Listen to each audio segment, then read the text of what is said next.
Hello and welcome to my Yu-Gi-Oh channel. Make sure to subscribe for more daily Yu-Gi-Oh content. So today we've got the new cards that have been featured in episode 41 of Yu-Gi-Oh 7s. Keep in mind, not all of them will be released in physical cards. Some of them might be anime exclusive, and by the time it gets to the TCG, it'll be at least a year or so behind the OCG. So the first card is Lady of the Birth Stars Re-Earth. It's a level 4 Dark Attribute Warrior type effect monster. 1100 attack and 800 defense. Requirement: if your opponent controls a face-up monster, it must be an Earth attribute. You can send the top card of your deck to the graveyard. The effect: choose one face-up monster your opponent controls. It loses 500 attack until the end of this turn.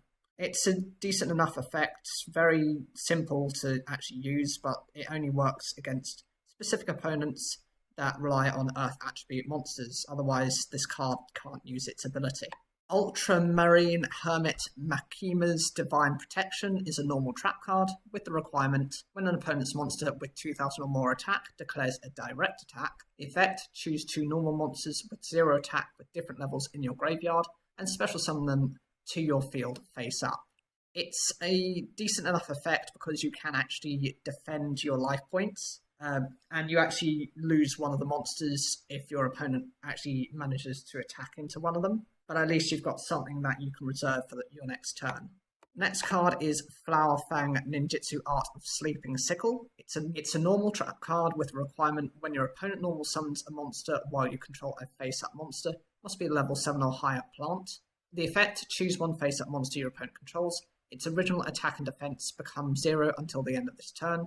If the monster chosen by this effect is a warrior type, it cannot activate its effects until the end of this turn.